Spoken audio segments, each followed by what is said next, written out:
जनजातीय क्षेत्र में वहाँ संवाद होगा और माननीय प्रधानमंत्री जी का शहडोल का दौरा भी प्रस्तावित। क्या एक सरकार ऐसा सोचती है कि लगातार अत्याचार और दमन होता रहे आदिवासी समाज के ऊपर और आदिवासी समाज वोट डाल देगा? घर की खेती है।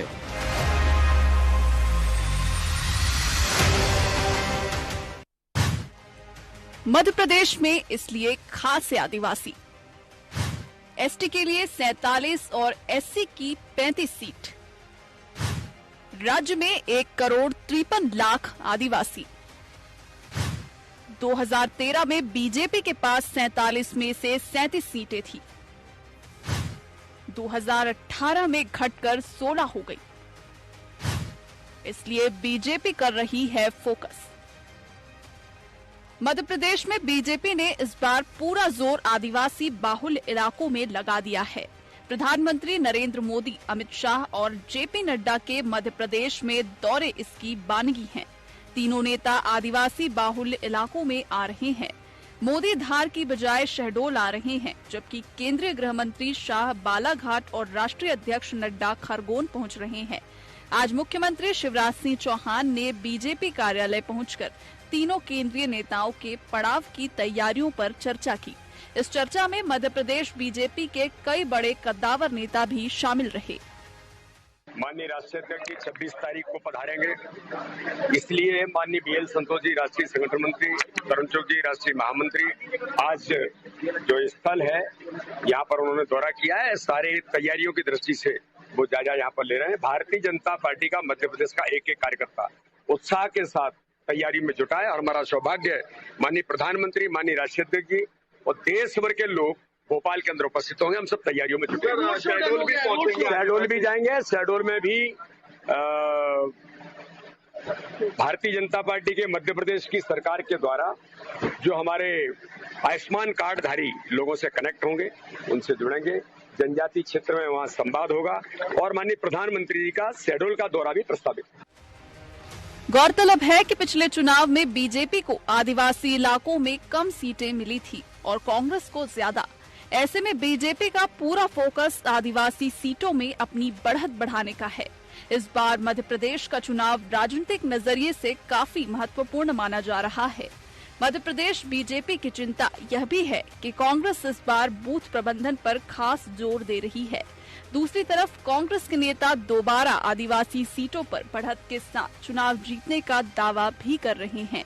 ऐसे में बीजेपी अपनी ओर से कोई कसर नहीं छोड़ना चाहती है।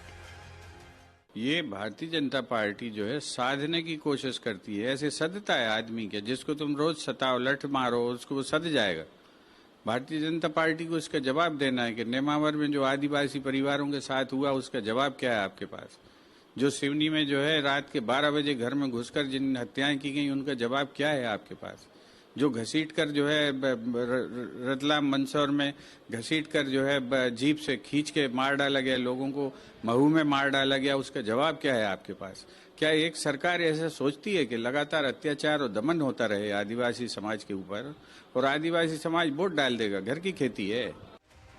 मध्य प्रदेश में सत्ता हासिल करने की एक चाबी आदिवासी वोटरों के पास भी है। ऐसे में दोनों ही दल अपने अपने दांव चला रहे हैं। अभी लड़ाई आदिवासी वोटरों को लेकर जारी है। आदिवासियों को लेकर लगातार बयानबाजी भी जारी है।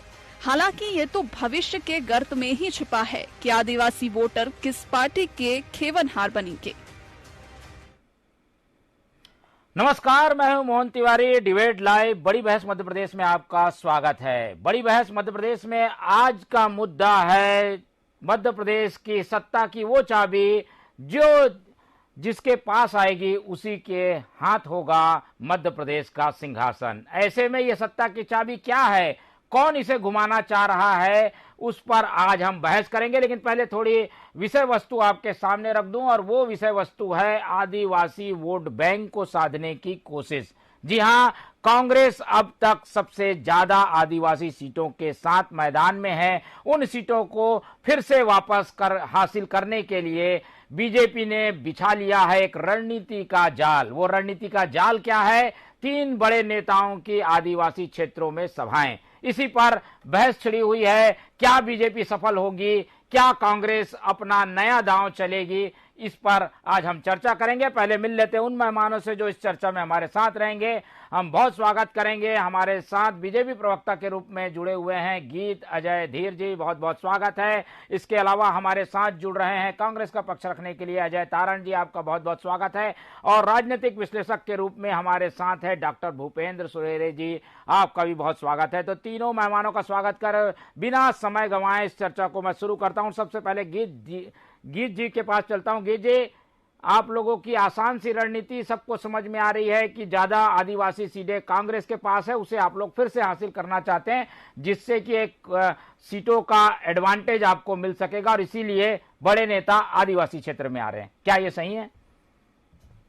देखिए, हमने आदिवासियों को कभी वोट बैंक की राजनीति करते हुए उनको कभी एक वोट बैंक नहीं समझा है। निश्चित रूप से मध्य प्रदेश के वो भी एक अमूल सदस्य हैं और मूल्यवान सदस्य होने के साथ साथ हमने 5 साल जो हमने कार्य किया है उसमें उनका महत्वपूर्ण योगदान भी रहा है। और हमने जैसे सबका साथ सबके विकास के लिए जो बातें करी हैं उसमें हमने भी उनके लिए योजनाएं बनाई हैं। सबसे पहले देखिए, टंट्या बील जी हों जिनको हमने एक वीर की उपाधि दी है, चाहे हम बात करें अन्य वीरों की जो आदिवासी क्षेत्रों से आते हैं, इनके लिए हमेशा से टंट्या भील जी को भी हमने मामा की उपाधि दी है और बिरसा मुंडा जी को हमने भगवान की उपाधि दी है। बिरसा मुंडा स्वरोजगार योजना के बारे में आप देखिए, जो योजना थी वो भी भारतीय जनता पार्टी ने शुरू करी और चुनाव के दृष्टिकोण से शुरू नहीं करी थी, पहले ही शुरू की हुई थी। इसमें पहले 10 लाख तक का जो स्वरोजगार लोन है वो मिला करता था, जिसको राशि हमारे संवेदनशील मुख्यमंत्री श्री शिवराज जी ने बढ़ा के 50,000 कर दी थी। ये भी आदिवासी वर्ग के लिए, ये केवल चुनाव के दृष्टिकोण से नहीं है। फिर देखिए, नवजीवन आवास योजना, जो आदिवासी क्षेत्र के लोग हैं, जो खास करके विशेष रूप से जो हितग्राही जो बालक बालिका हैं, उनके लिए भी इस योजना को शुरू किया गया था, लेकिन ये सभी के लिए है। फिर देखिए, वसुंधरा कृषि भूमि क्रय योजना, ये भी आदिवासी क्षेत्रों के लिए जो रहने वाले लोग हैं उनके लिए शुरू की गई थी। लगभग मध्य प्रदेश में 20 ऐसे विकास खंड हैं जिसमें लगभग 90 जो है वो हमारे आदिवासी क्षेत्र हैं। लेकिन हमने तो सब मध्य प्रदेश का ही विकास किया है, केवल यही नहीं। अब बंजर भूमि पुनर्धार योजना, ये भी देखिए, क्योंकि आदिवासी क्षेत्रों में कई जगहों पे जो है बंजर भूमि है। जल जीवन सामूहिक सिंचाई योजना, स्वावलंबन दुकान योजना, पवन पुत्र ऑटो रिक्शा और टेम्पो प्रदाय योजना, डोर टू डोर राशन योजना, मधुवन योजना, देखिए निर्मित श्रम ठेका समिति योजना, रफ्तार योजना, वंजा योजना, धर्मकारी योजना, न्याय निकेतन, ऐसी अन्य योजनाएं भारतीय जनता पार्टी ने अपनी इच्छा शक्ति से ही शुरू तो करी है। ये केवल वोट बैंक की राजनीति को देख के हमने आज तो शुरू नहीं करी। ये हमारे योजनाएं तो काफी हैं गीत जी, लेकिन फोकस भी आप लोग का उन्हीं पे ज्यादा है। प्रधानमंत्री को वहीं बुलाना पड़ रहा है, अमित शाह जी भी वहीं क्षेत्रों में आ रहे हैं, नड्डा जी भी वहीं आ रहे हैं। योजना काफी है, लाभ आपने दिया है, लेकिन आपको मेहनत ज्यादा करनी पड़ रही है। नहीं है, देखिए, जहां पर विकास हुआ है तो विकास का ठिकरा तो जो है वो एक बड़ी बात है कि हम किसी के सहरा पहना रहे हैं। और आदिवासी वर्ग जो कि पीछे रह गया था, देखिए, हम सबका जब साथ सबके विकास की बात करते हैं, ऐसे में अगर कोई वर्ग पीछे रह जाए तो क्या उसको समान दृष्टिकोण से देखते हो? उसको आगे लाने की क्या इच्छा शक्ति नहीं होनी चाहिए किसी भी व्यक्ति में? तो हमारी सरकार ने, हमारे संवेदनशील मुख्यमंत्री ने ये कर दिखाया है, तो निश्चित रूप से इसकी सराहना भी हो रही है। और माननीय प्रधानमंत्री जी आ रहे हैं तो गौरव की बात है। वो मध्य प्रदेश का एक हिस्सा जहाँ पे आदिवासी रहते हैं, क्या वो अछूता रहना चाहिए?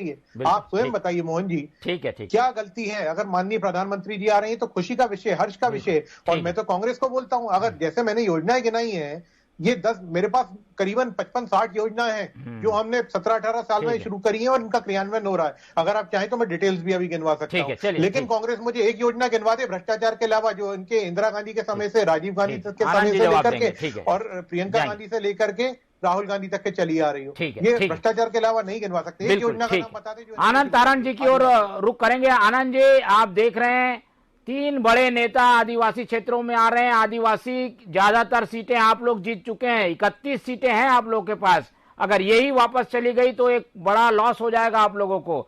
समीकरणों के हिसाब से कैसे देखते हैं तैयारी को बीजेपी की आप?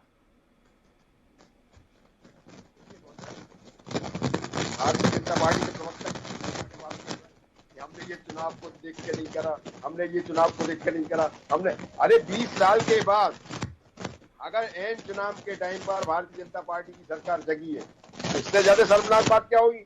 अरे भाई, अगर आपने काम किया होता तो सरकार में आज 31 सीटें कांग्रेस के पास आई, तो क्या कारण था कि वो 31 सीट कांग्रेस के पास आई, आपके पास ही आनी चाहिए था ना।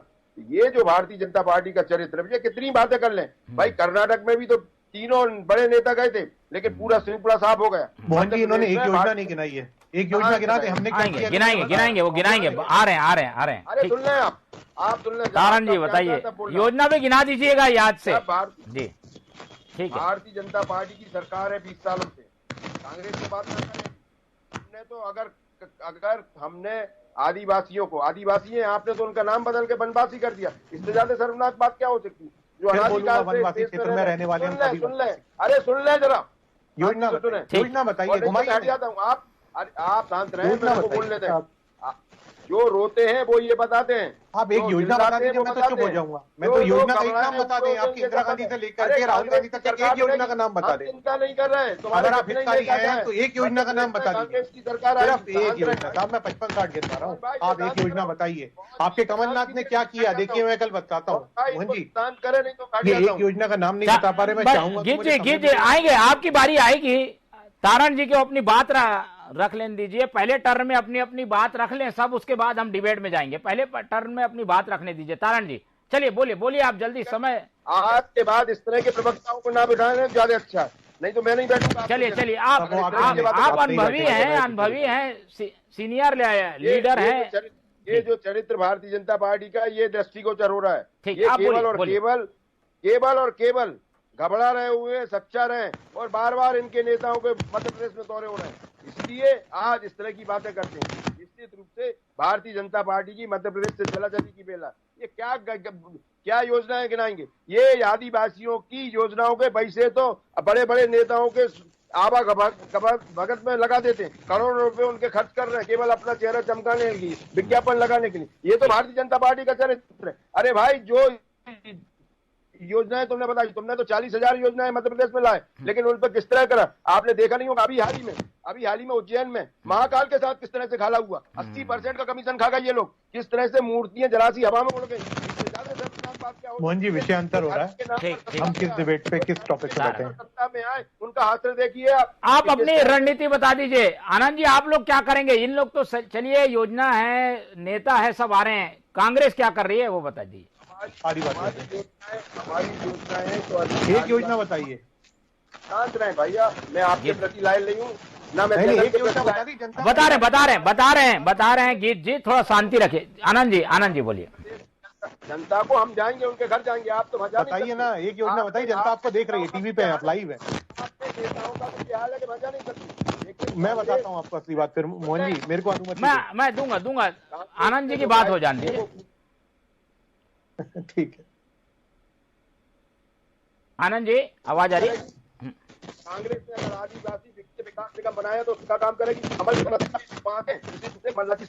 होंगे आदिवासी कल्याण के लिए जो इन्होंने घाला किया है, जो इन्होंने आदिवासी कल्याण के नाम पर जो योजना है तो बहुत सारी गिना दी, लेकिन उनको जमीन पर कहा लेके आए, ये तो उनको अपने मंडपों में सजा दिया इन्होंने, अपने इनके नेताओं के साथ जो सज्जा उनके स्वागत में लगा दिया, उनके मंच संचालन में लगा दिया, उनके विज्ञापनों में खर्च कर दिया। बताएं अगर इनमें दम है तो आदिवासियों के लिए इनने जो पैसा खर्च किया उसका श्वेत पत्र जारी करें। ठीक है, मैं तो इनकी गुलामी करूंगा। ठीक है आनंद जी आपकी बात ठीक।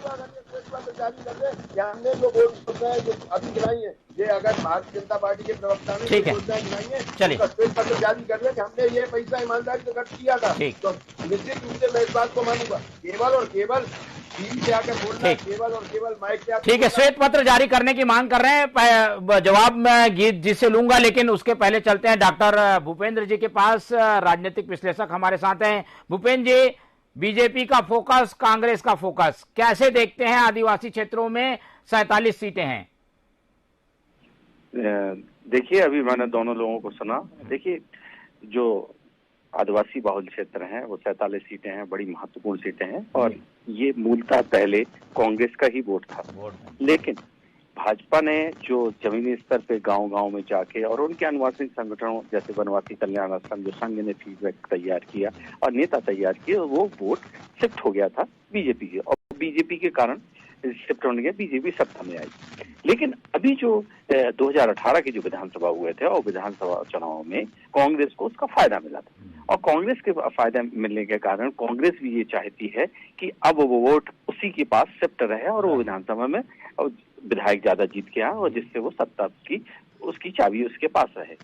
लेकिन बीजेपी भी चाहती है कि वो वोट जो कांग्रेस में शिफ्ट हो गया है वो पुनः आ जाए। अब उनके पास आइकॉन में कौन है, तो उन्होंने सबसे पहले तो देखिए स्ट्रेटेजी उन्होंने शुरू से ही बना दी थी। जब उन्होंने राज्यपाल की नियुक्ति की तो देखिए आनंदीबेन के बाद उन्होंने राज्यपाल भी वनवासी बंधु को लाए और उनका प्रवास भी काफी कुछ क्षेत्रों में, जैसे महाकौशल है, विंध्य है, ये मालवा है, आदिवासी क्षेत्रों में काफी उन्होंने प्रवास भी किए हैं। और साथ में अब जो डैमेज कंट्रोल जो है, जो शिवराज जी की जो लगातार 18 सालों से जो बीजेपी की सरकार है और जो एक ही चेहरा है, संगठन भी नहीं चाह रहा है, लोग नहीं चाह रहे, तो वो चेहरे को डैमेज करने के लिए फ्रंट लाइन के नेता जो मोदी जी जो वैश्विक नेता हैं उनका वो फायदा लेना चाहते हैं, जिससे वो उस चीज की उनकी जो योजनाएं हैं, अभी देखिए अमित शाह जी और मोदी जी ने कर्नाटक में भी अगर अगुवाई नहीं की होती तो इससे बुरी स्थिति होती, वहां पे भी विधानसभा के चुनाव परिणाम में। अब वो वो समझ गए हैं कि यहाँ पे अगर इस तरह से जीतना है तो इन वनवासियों के जो 26% वोट है वो हमारे साथ होने चाहिए। तो इसीलिए जैसे शहडोल है, ये सतना में भी अभी कार्यक्रम किया, अभी इस समय खरगोन, ये सब चीज राष्ट्रीय नेता लोग आएंगे और वो उस चीज को, क्योंकि उनकी जो डैमेज कंट्रोल वाली जो छवि है, जो शिवराज जी के लगातार बने रहने के कारण लोगों में भावनाएं हो जाती हैं, लेकिन उनकी डिलीवरी बहुत अच्छी है इस कम्युनिकेशन की। लेकिन साथ में जो फीडबैक जो संगठन दे रहा है वो इसलिए कर रहा है। लेकिन अब कांग्रेस के पास तो शिफ्ट हो चुका था वो वोट, लेकिन अब कांग्रेस उसको मेंटेन कैसे कर सकती है, ये कांग्रेस के पास चुनौती है। और कांग्रेस अपना मूलतः जो उसका वोटर था वो पुनः वापस आ जाएगा कि नहीं आ पाएगा। ठीक है, चलिए मैं अब गीत जी की ओर रुख करता हूं। गीत जी, 26% वोट, 47 सीटें, इसकी लड़ाई है और इसीलिए ये सारा जो है तामझाम पूरी रणनीति बनी हुई है। क्या इसमें सफलता मिलेगी? प्रचार बस करने से सफलता मिलेगी क्या? देखिए मोहन जी, मैं आपकी बात चलिए मान भी लेता हूं, इसको अपन अब राजनीतिक चश्मे से देखते हैं, उसी दृष्टिकोण से देखते हैं जैसे हमारे आदरणीय पत्रकार महोदय कह रहे थे, आप कह रहे थे। अब लेकिन मेरा कांग्रेस से फिर एक सवाल है कि साहब आदिवासियों के प्रति नफरत क्यों करते हैं? ये जहर जो आदिवासियों के प्रति इनके नेताओं में भरा हुआ है, इसका मैं एक वीडियो में दिखाना चाहूंगा आपके चैनल के माध्यम से। ये देखिए, इसमें ये वीडियो में क्या है, ये जो है हमारे ख्वाजा जी नायक हैं, ये आदिवासी वीर हैं जिनके फोटो कमलनाथ जी को कल कुछ नेता मंच पर देने जाते हैं, तो देखिए ना कमलनाथ जी उठ रहे हैं और फोटो को किस प्रकार पीछे भेज रहे हैं। तो दोबारा से मैं वीडियो को दिखाता हूँ, ये देखिए, दोबारा से जनता भी देखे। और ये नफरत क्यों, सिर्फ ये नफरत, ये देखिए अब ये फोटो दी है और किस प्रकार से खींच के, कोई इंटरेस्ट नहीं है, उठ के भी नहीं मिले, लेकिन माला पहनने के लिए कमलनाथ जी खड़े हो गए थे। इस वीडियो को जब पूरा देखेंगे तो माला पहनने के लिए वो 10 बार खड़े हो सकते हैं। ये है कांग्रेस के कमलनाथ और ये है इनका आचरण। तो क्या ऐसा नेतृत्व जो कि हमारे आदिवासी क्षेत्र के नेताओं के प्रति द्वेष भावना रखता हो, नफरत की भावना रखता हो, कि एक वीर थे ख्वाजा नायक जी जिनके लिए कमलनाथ जी खड़े नहीं हो सकते, बल्कि खड़े होना तो ठीक है, मान किया है। उस फोटो को देखिए किस प्रकार से पीछे देखा है, तो कांग्रेस क्या हित की बात कर सकती है। और एक योजना नहीं गिनवा पाए, इतने वरिष्ठ प्रवक्ता हैं आनंद तारण जी, मैं तो व्यक्तिगत रूप से भी जानता हूं, बहुत आदर करता हूं, मैं तो बहुत मानता हूं आनंद जी को। और मेरा मानना था कि साहब एक नहीं 10 योजनाएं गिनवा देंगे, सब जवाब देंगे। इंदिरा गांधी से लेकर के राहुल गांधी तक का दौर आ गया, लेकिन एक योजना नहीं बनाई, तो शर्म आनी चाहिए कांग्रेस पार्टी को और शर्म आनी चाहिए ऐसे नेता। आनंद तारण जी जवाब देने के लिए इंतजार कर रहे हैं। तारण जी, 2 सवाल आए हैं बीजेपी की ओर से भी और एक मैं अपनी ओर से भी पूछ लेता हूं कि बीजेपी तो तैयारी कर रही है, योजनाएं बना रही है, आप लोगों के पास का वोट बैंक है, उसे बनाए रखने के लिए आप लोग क्या कर रहे हैं? और योजनाओं के बारे में भी आप इसमें जोड़ के बता दीजिएगा। देखिए मोहन जी, योजनाएं तो हम जब श्वेत पत्र जारी करेंगे, जब हमारा घोषणा पत्र जारी करेंगे, जब हमारा वचन पत्र जारी करेंगे, उसमें सब आ जाएगा। और हम इनके प्रति कोई लाइन नहीं है कि हम इन्हें बताएं। दूसरा ये है, इससे ज्यादा शर्मनाक बात क्या होगी कि अगर कमलनाथ जी ने कोई बिल, उन्होंने किसकी इसी बात लेके आ गए कि कमलनाथ जी ने पीछे वाला फोटो को एक वीर, एक शहीद, चलिए ये इस तरीके की कोशिशें होंगी। इतनी नफरत क्यों आनंद जी, इतनी नफरत क्यों? बताइए ना, इतनी नफरत क्यों कमलनाथ जी के प्रति? कमलनाथ जी ने एक आदिवासी आनंद जी ऐसे डीप फ्रेम करने की कोशिशें होंगी, तो छोड़िए। सरकार शांत रहो हजरत, नफरत क्यों साहब, इतनी नफरत? आदिवासियों के साथ देखिए बात साहब, वापस इतनी नफरत क्यों साहब, इतनी नफरत? मैं अगर आप मैं सवाल कर रहा हूँ ना गीत जी, मैंने सवाल कर लिया है, जवाब दे दीजिए। बैठूंगा मैं, चलिए बोलिए। मैं आपके साथ स्पष्ट चेतावनी दे रहा हूँ आपको, अगर आप बीच में बोलेंगे आपके साथ कभी नहीं बैठूंगा। चलिए, अरे ये मंच है, अपनी बात रखिए, इस मंच में अपनी बात रखिए, विवाद न करिए। आपकी पार्टी समाप्ति की हो रही है, ये मान लीजिए आप बैठे ना बैठे, आपकी पार्टी समाप्त होने वाली है। ये आप स्वयं आपके नेता हो। जब आनंद जी, समय ऐसे बर्बाद करने की एक रणनीति रहती है, ये आप लोग अपनी बात रखिए, पार्टी की बात रखिए जी। एक बात बताइए मोहन भाई, या आगे से इस तरह के लोगों को ना डालें। चलिए, आप आपकी पार्टी को, और आप इग्नोर करके आगे बढ़िए, आप अपनी बात रखिए। चलिए गीत जी थोड़ा शांति रहिए। गीत जी अपनी बात तो रखने दीजिए, उन्हें पक्ष अभी उनका मौका है, उनको बोलने दीजिए। आनंद जी को बोलने दीजिए, आपको पूरा मौका दिया है ना जी। आनंद जी देखो भैया, मोहन भाई, अगर इस तरह के प्रवक्ताओं को बुलाओ तो मेरे को आज की बात मत बुलाना। चलिए, ये तरीका सही क्यों? जब बीजेपी का प्रवक्ता बोल रहा था, मैं शांति से सुन रहा था, वो हमारी तारीफ भी कर रहा था, बुराई भी कर रहा था, मैं सुन रहा था। इनमें अगर इतनी क्षमता नहीं है तो क्या फायदा? विपक्ष को अगर सुनना नहीं चाहिए, चलिए आप बोलिए, आपकी तारीफ कर रहे हैं वो तो उसके जाने सर्वनाक बात क्या होगी? कमलनाथ जी ने जो काम किया है वो एक ऐसा काम किया है कि जो पूरे हिंदुस्तान में याद किया जाता रहेगा आदिवासियों के लिए। उन्होंने आदिवासियों के लिए वित्त विकास निगम बनाया है, ये सबसे बड़ा उनके लिए काम। और भारतीय जनता पार्टी ने केवल आदिवासियों के पैसे का दुरुपयोग किया है, केवल और केवल वरिष्ठ नेताओं को यहाँ पर बुलाया, वित्त विकास निगम बनाया है। चलिए गीत जी, अब आप बोल रहे थे एक योजना नहीं बताई, योजना बता दी उन्होंने। वित्त विकास निगम के जरिए सहायता दी गई है आदिवासियों को। अब कितने लोगों को सहायता दी गई ये तो बता नहीं पा रहे मोहन जी। सबसे महत्वपूर्ण बात यह है कि देश के प्रधानमंत्री को बुलाना, आदिवासियों को सम्मान करवाना, इनको इतना बुरा लग रहा है।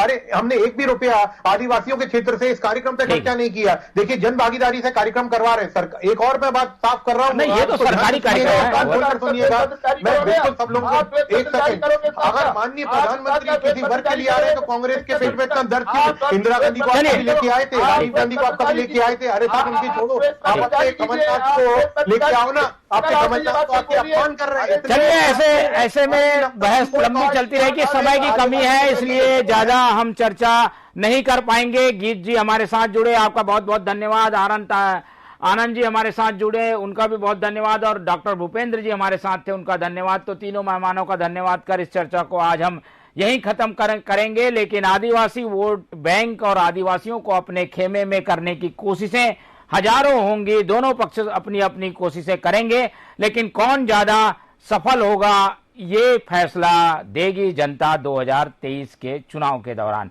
तो ये रही हमारी खास पेशकश, आदिवासी साधे तो सत्ता सधे। तो इसी पर आज हमने बातचीत की, और बातचीत से जो निकल कर आया उसमें ऐसा लगता है कि अभी कई दौर की बातचीत और बाकी रहेगी। फिलहाल मुझे दीजिए इजाजत, आप लोग देखते रहिए टीवी 24। नमस्कार।